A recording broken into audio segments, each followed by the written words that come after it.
নমস্কাৰ বন্ধু বান্ধৱীসকল, এটি কইনা বিয়া নাম পুনৰ আপোনালোকৰ মাজলৈ লৈ আহিছোঁ। কিন্তু সহজ সৰল অন্তৰৰ লোকে কিন্তু কান্দিব লাগিব। বৰ দুখ লগা বিয়া নাম, আপোনালোকে শুনিলে গম পাব কেনেকুৱা লাগিব।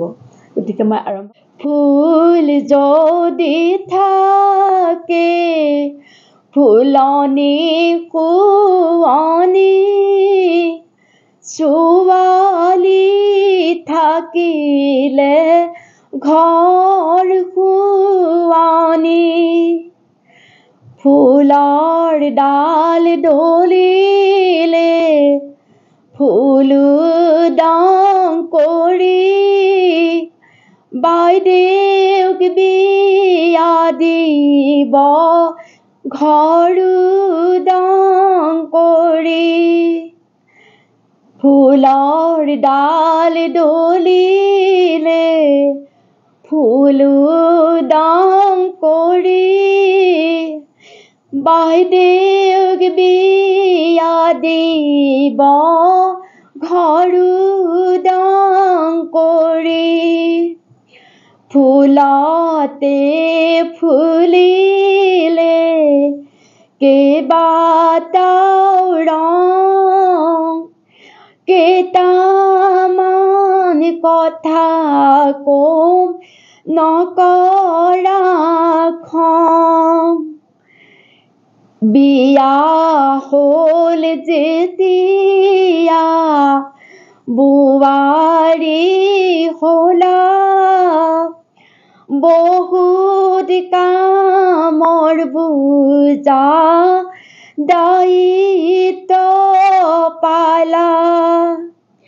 ৰাতি নপুৱাওঁতে উঠিবা শুই, বাগি বন কৰি লৈ ধৰিবা জুই, চোতাল সাৰি সাৰি নেৰিবা জাবৰ, গৰু গাখীৰ খীৰাই পেলাবা গোবৰ, কৰিব লাগিব সকলো কাম, ৰাখিব লাগিব বংশৰ মান, শাহু মাক ভাবিবা নিজৰ মা দৰে, দেখে যদি তোমাক মৰম স্নেহ কৰে, পাহাৰৰ কাষৰে বজোৱা জান, ক'ত হ'ব পাৰিব নিজৰ মা সমান, মা মোৰ মৰমী জননী আই, মা সমান মৰমী কোনোৱে নাই, বহাচোন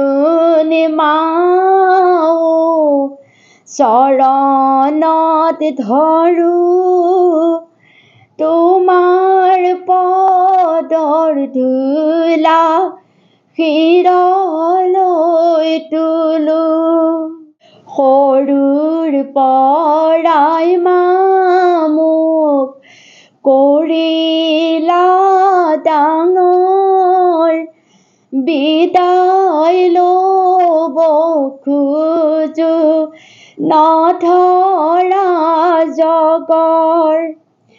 পাহাৰৰ কাষৰে বজোৱা জান, ক'ত হ'ব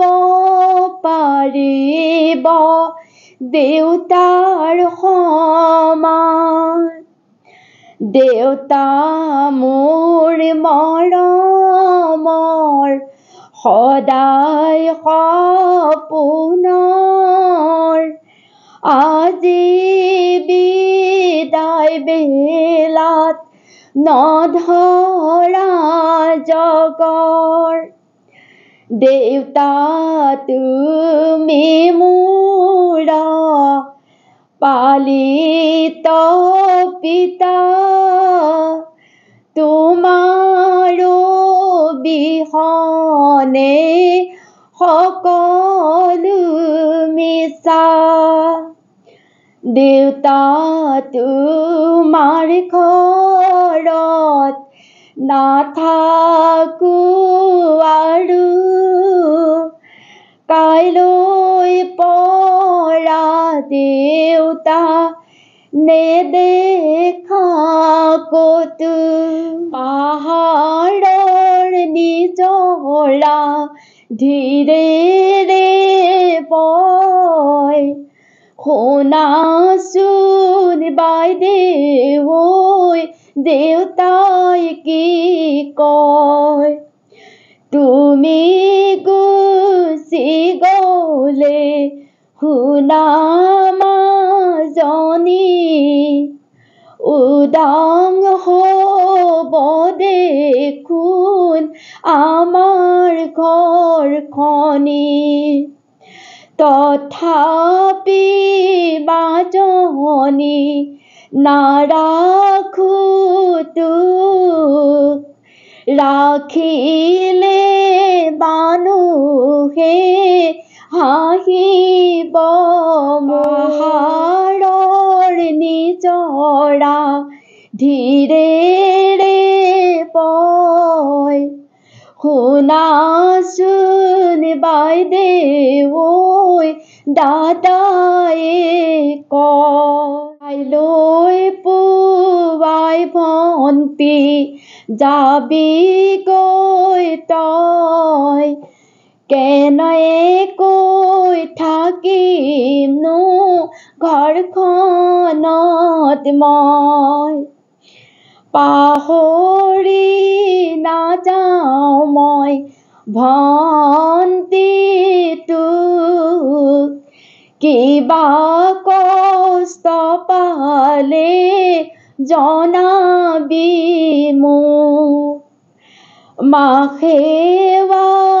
কৰোঁতে উচুপি কয় সুখেৰে থাকিবি মাজনী তয়ে মোৰ মৰমৰ গৰ্ভস্থ সন্তান তই যদি যাৱ গৈ থাকিবনো কোন তুমি গৈ থাকিবা ৰামচন্দ্ৰৰ ঘৰত আইবো পাই ককাই ভাই ৰাখিবা মনত তুমি গৈ থাকিবা ৰামচন্দ্ৰৰ ঘৰত আইবো পাই ককাই ভাই ৰাখিবা মনত অত্যন্ত দুখজনক বেদনাদায়ক বিয়ানাম আপোনালোকৰ কেনেকুৱা হৈছে মই নাজানো মোৰ দুখ লাগিছে সমাপ্ত কৰিলোঁ এইখিনিতে কেনেকুৱা লাগিছে মোক ক'ব লাইক এটা কৰিব কমেণ্ট বক্সত কিবা থাকিলে জনাব আৰু শ্বেয়াৰ কৰিব বন্ধুৰ লগতে হওক পৰিয়ালৰ লগতে হওক শ্বেয়াৰ কৰিব আৰু যিসকলে প্ৰথম মোৰ ভিডিঅ'টো চাব তেখেতসকলে প্লিজ ছাবস্ক্ৰাইব কৰি কাষৰ বেল আইকনটো প্ৰেছ কৰি যাব তেতিয়া মোৰ আহিব লগা ভিডিঅ'সমূহ আপোনালোকে পাই থাকিব পুনৰ আপোনালোক সকলোকে নমস্কাৰ জনাই এই ভিডিঅ'টো এইখিনিতে সমাপ্ত কৰিছোঁ ধন্যবাদ